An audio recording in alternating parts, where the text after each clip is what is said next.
বলা হয় এই বাড়ির দেয়ালে দেয়ালে মিশে আছে ১৬ জন জমিদারের বীরত্ব আর রহস্যের গল্প।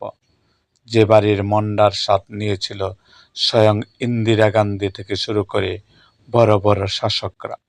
আজ আমরা দাঁড়িয়ে আছি ময়মনসিংহের গর্ব ঐতিহাসিক মুক্তাগাছা রাজবাড়ির সামনে।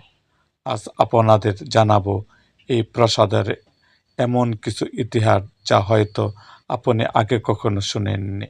নামকরণের ইতিহাস।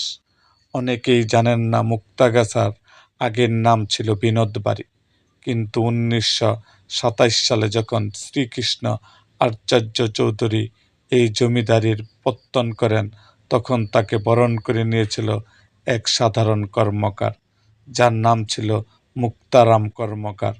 তিনি জমিদারকে একটি বিশাল গাছা প্রদীপ রাখার স্ট্যান্ড উপহার দিয়েছিলেন। সেই মুক্তারাম আর গাছা মিলিয়ে এই জায়গার নাম হয় আজকের মুক্তাগাছা। স্থাপত্য ও রহস্য। এই প্রাসাদটি ১০০ একর জমির উপর নির্মিত। এখানে আছে ১৬টি আলাদা অংশ, যা ১৬ জন জমিদারের আলাদা রাজত্বের সাক্ষী।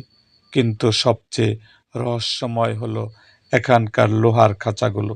শোনা যায় বুনো হাতি আর বাঘ পোষার শখ ছিল এই জমিদারদের।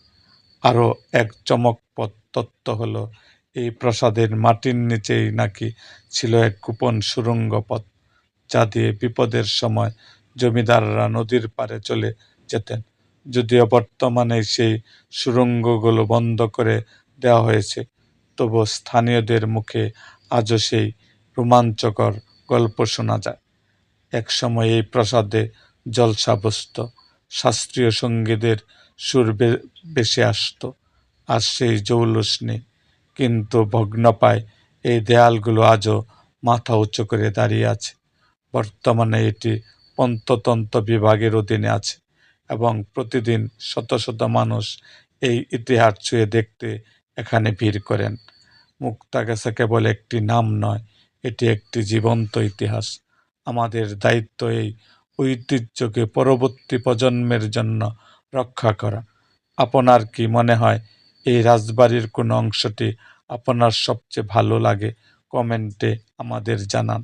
ভিডিওটি ভালো লাগলে শেয়ার করুন এবং মুক্তাগাছার এমন আরও অজানা ইতিহাস জানতে আমাদের মুক্তাগাছার ইতিহাস মিডিয়া চ্যানেলটি এখনই সাবস্ক্রাইব করে রাখুন।